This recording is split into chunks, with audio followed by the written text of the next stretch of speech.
Hi, everybody, it's Don, and I hope you're having a fantastic day. Well, you can see Victoria Falls is sitting there behind me, but not in real life. I'm not visiting Victoria Falls on this trip, although it's not that far away. This is all about the safaris this time. Safaris.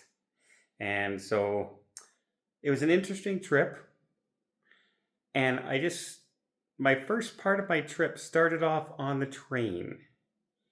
Now, let me tell you some stories about people on the trains.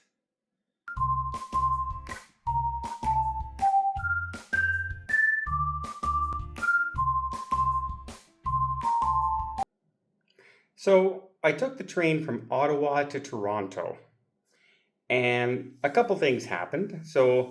Uh, the first one is we're on the train. I was in the business class car, so I could do some work on my way, make sure everything's looked after before I leave and head out. Well, we're sitting there and it's a full train. It's the long weekend in Ontario in Canada. It's a family day or something, a holiday, civic day. And so everyone was traveling, either heading home to Toronto or coming, it was a busy, busy day.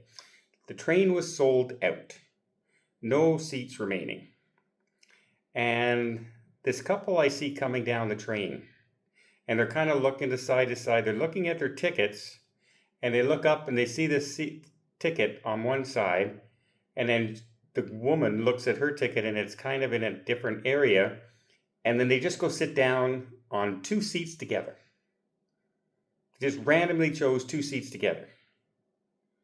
And so, in case you're wondering how some trains work, you have a main stop, which for us was the main Ottawa train station, and then you pick up other people along the way. We travel all the way down the 401, picked up people in Brockville, Kingston, you name it, we were picking people up. And so a full train, the tickets are assigned, right? And so the guy comes around and he checks, beeps their ticket and everything, but they're not checking to see if people are sitting in their proper seats.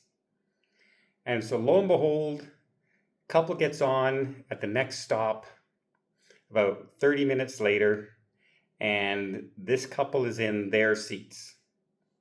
And so the conductor looks in, he sees their ticket, he goes, oh, and he looks in there and says, can I see your tickets, please? And the guy, like, these are just young guys, right? The young guy is the conductor kind of thing.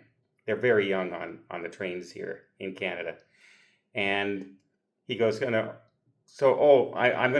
have to ask you to go to your assigned seats. The train is sold out. You got to sit where you're assigned.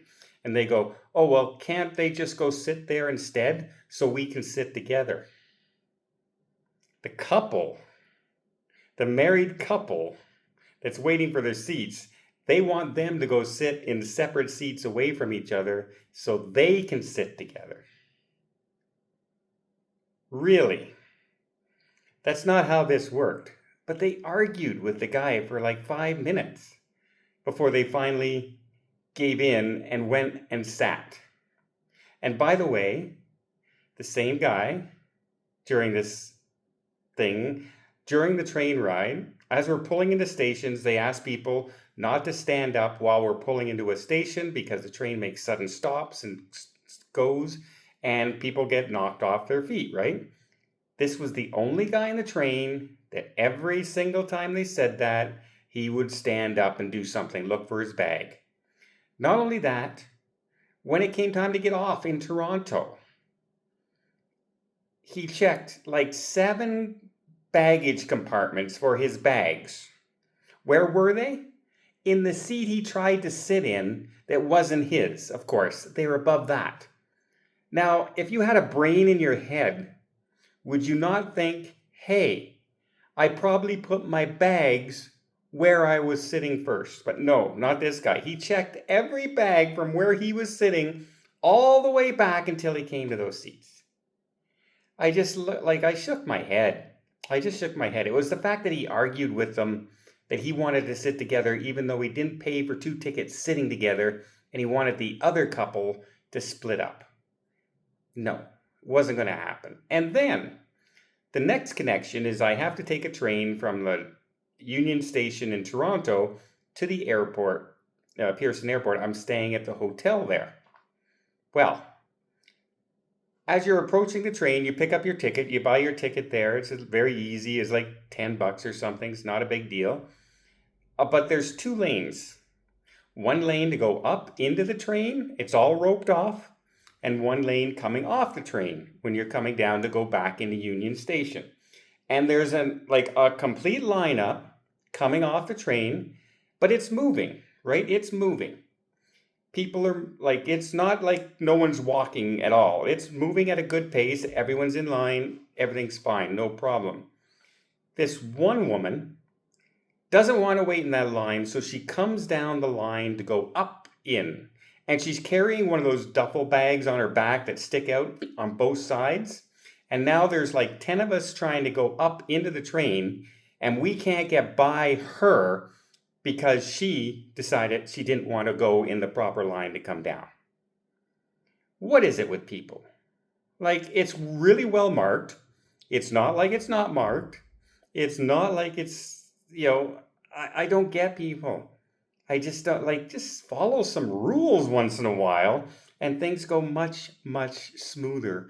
But oh no, these people could not be bothered whatsoever to follow the rule.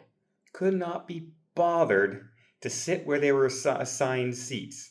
Oh, I guess when we purchase our seats and it gives us a seat number, that's just a suggestion. That's just a suggestion of where we should sit. That's not assigned seating. That's not why we had to pick where we wanted to sit when we bought our tickets. No, I'm sure that other people can move for our convenience. Yeah. I don't get it. That's how I started my frustrating train trip. And next I'll tell you about my air flights. Brand new air flight on Ethiopian Airlines. Never flown them before. Will I fly them again? Well, you'll have to wait for the review. Well, I hope you appreciate this video. If you did, please give it a thumbs up. I'll see more tips, more tricks, more travel vlogs from around the world. Hit that subscribe button. Until next time, have yourself a safe and a great vacation.